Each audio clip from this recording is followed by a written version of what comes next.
This looks interesting. Yo, I just hope no EJ. ads just pop up, bro. I might get the ad blocker.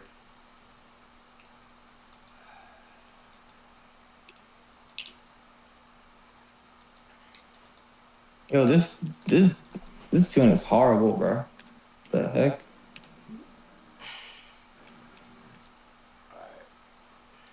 Weirdest relationship.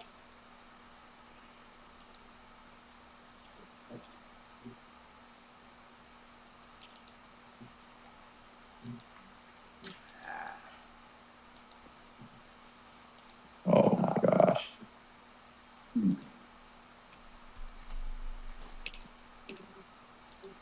Weirdest relationship for the longest time. In the beginning of his career, it wasn't super obvious that there was an issue, but as the years went by, you could really see this hidden tension building up between them. It's almost like there's this silent blacklist going on, and eventually, even Cole himself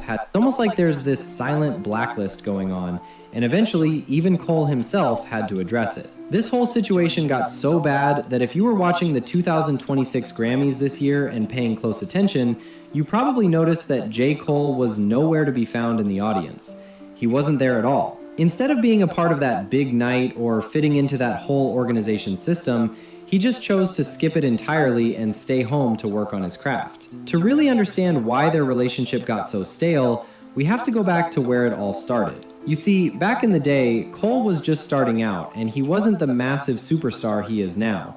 And back then, he actually really wanted a Grammy. I used to have a Grammy, like you know how you put a screensaver on your computer back in the days or whatever, or your background. Oh, it was so important to me. He saw it as the ultimate goal and the way to prove he had finally made it as a top-tier lyricist. But after he reeled several EPs and 2 studio albums, he started to realize that he might not be able to win a Grammy. He even made a song in 2014 that basically predicted exactly what is happening to him today. On a track called Fire Squad, he said something along the lines of how he'd just sit there and smile while they gave a Grammy to Iggy Azalea. To the awards, dapper damn. Watch Iggy win the Grammy as I try to crack a smile. I'm just playing. He was basically hinting that the Grammys were never actually about the art itself, but more about giving awards to the people who brought the most hype to the show. Looking back, that turned out to be pretty true just a few years later. That same year, Cole dropped 2014 Forest Hills Drive, which everyone agrees is one of his best works and a total classic. Then 2016 rolled around, and that was the year Cole was riding high off the success of that same album. Even though the project came out in late 2014, it dominated the conversation all through 2015 and 2016. When the nominations were announced, he was up for Best Rap Album, and everyone thought this was finally his moment to get that solo validation. But when the night actually happened, he lost to Kendrick Lamar's To Pimp a Butterfly. To Pimp a Butterfly, Kendrick Lamar. For Cole fans, it felt like the Academy was playing a different game. Many people believe that because Kendrick had been so famously snubbed years earlier when he lost to Macklemore, the Grammys were desperate to make it up to him. Giving Kendrick the win for TPAB felt like a way for them to get more views and more hype by finally awarding a black artist for his artistry. It wasn't necessarily that Cole's work wasn't good enough, but more like the Grammys were using the moment to fix their own reputation and boost their ratings. It cemented this idea for Cole that the people behind the scenes were always going to pick a narrative that served the show over the music itself. When Forest Hills Drive didn't win, it really messed with his head for a while and he felt completely off. At first, he started questioning himself and wondering if the people in charge just didn't like him or his music. The fact that it didn't happen, and then it didn't happen, and then it didn't happen, it allowed me to reflect now and be like, wait a minute. Like, first there was the same feeling of like, wait, why they not rocking with me, boom, boom. And then after time and like, you know, more time of sitting with myself, it becomes clear that it's like, oh, wait a minute, like those things weren't for you, you know. And then when it actually came, it was almost like I'm not in love with this thing anymore. He was searching for a reason why a project that meant so much to the fans didn't mean anything to the Academy. He stopped looking for their approval because he saw that their standards didn't align with his own goals as an artist. Jump forward a few years to 2018 when Cole released his album KOD. That hit #1 on the Billboard 200 almost immediately. Fans loved it for the creativity and how deep he went with the lyrics. Even the critics were saying it was a well-made album that would age well in the future. So when the Grammy season came back around for the 2019 awards, everyone expected the album to sweep or at least get a few big wins. But the thing is, Cole's album was nominated for absolutely 0 categories that year. Everyone was so confused and nobody could really figure out what happened.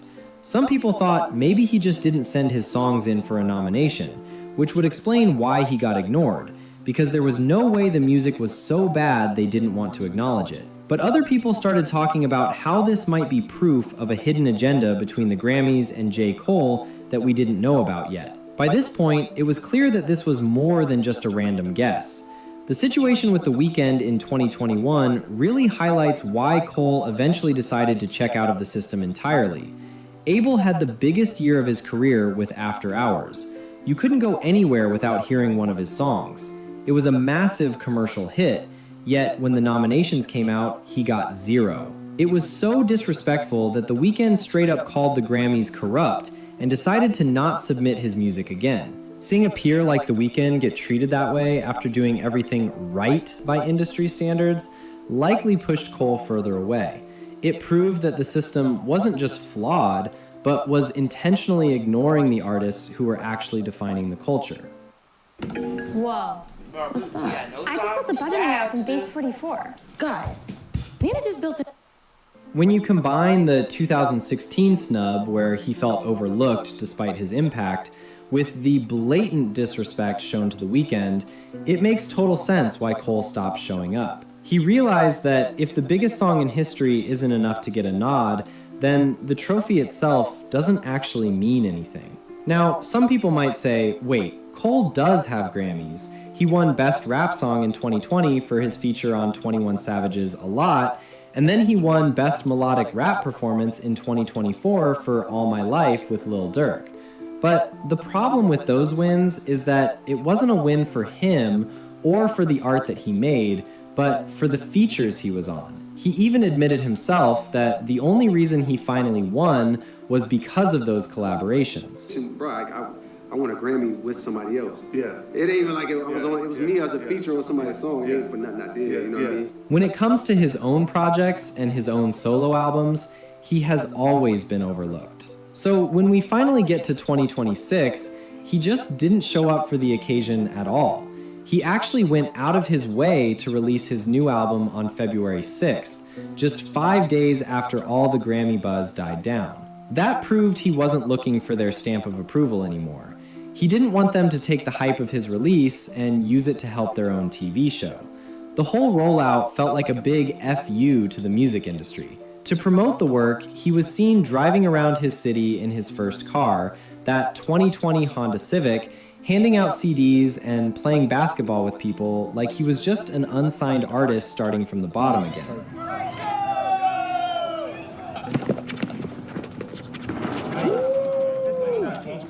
You got that? I appreciate y'all. Literally selling physical copies out of the back of his car to connect with fans directly. At the end of the day, it's not really that important for Cole or any other artist to win a Grammy. It's basically just a small prop they use to act like they're the ones in charge of what's good and what's not. So what do you guys think? Does J. Cole actually need a Grammy, or is his music way beyond that at this point?